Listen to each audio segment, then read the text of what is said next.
ಮಾರ್ಗ ಕಾಯಿಲೆ ಮನುಷ್ಯರ ಜೀವವನ್ನು ಕಿತ್ತು ತಿಂತಾ ಇದೆ. ಇತ್ತೀಚೆಗಷ್ಟೇ ನಿನ್ನೆ ತಾನೇ ಹರೀಶ್ ರಾಯ್ ಅವರು ನಿಧನ ಹೊಂದಿದ್ರು. ಫ್ಯಾಮಿಲಿನ ಬಿಟ್ಟು ಹಗ್ಲಿದ್ರು. ಮತ್ತು ಅವರು ಹೇಳ್ಕೊಂಡ್ರು ಸರ್ ಒಂದು ಸಂದರ್ಶನದಲ್ಲಿ, ನಾನೇ 1 ತಿಂಗಳು ಕೂಡ ಆಗಿಲ್ಲ ಅವ್ರನ್ನ ಮಾತನಾಡ್ಸ್ಕೊಂಡು ಬಂದು, ನಾನು ಬದುಕ್ತೀನಿ, ನನ್ನ ಮಗನಿಗೋಸ್ಕರ ಬದುಕ್ತೀನಿ, ನಾನು ಇನ್ನೂ ಜಾಸ್ತಿ ದಿನ ಬದುಕ್ತೀನಿ ಅಂತ. ಕಲಾವಿದರಿಗೆ ಈ ಥರ ಪರಿಸ್ಥಿತಿ ಬರಬಾರ್ದು ಅಂತ ಹೇಳಿದ್ರು ಸರ್.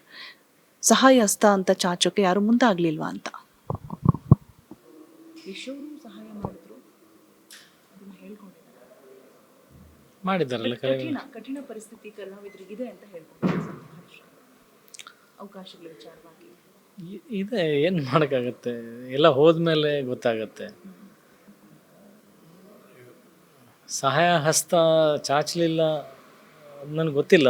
ಅದು ಯಾರ್ಯಾರು ಒಳಗಡೆ ಗೊತ್ತಿಲ್ಲದೆ ಮಾಡಿರ್ತಾರೆ. ಎಷ್ಟೊಂದು ಜನ ಇನ್ನು ಒಂದು ಕೈಯಿಂದ ದಾನ ಮಾಡಿದ್ದು ಇನ್ನೊಂದು ಕೈ ಗೊತ್ತಿರಲ್ಲ. ಎಷ್ಟೊಂದು ಜನ ಆಗಿರುತ್ತೆ. ಕೆಲವೊಂದು ಕಡೆ ತುಂಬ ಕಷ್ಟ ಇವೆಲ್ಲ ವಿಚಾರಗಳು ಹೇಳೋದು.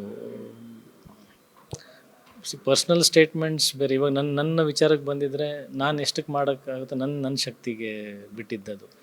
ಕಲಾವಿದ್ರ ಈ ಥರ ಕಷ್ಟ ಬರಬಾರ್ದು ಅಂತ ಹೇಳಬೇಕಂದ್ರೆ ಯಾರು ಸಹಾಯ ಹಸ್ತ ಚಾಚಿಲ್ಲ ಅಂದರೆ ಮೋಸ್ಟ್ಲಿ ಎಲ್ಲರೂ ಕಷ್ಟದಲ್ಲೇ ಇದ್ರು. ಏನು ಗೊತ್ತಿಲ್ಲಲ್ಲ ಯಾರ್ಯಾರಿಗೆ ಏನೇನು ಸಂದರ್ಭಗಳು ಕ್ರಿಯೇಟ್ ಆಗಿರುತ್ತೆ.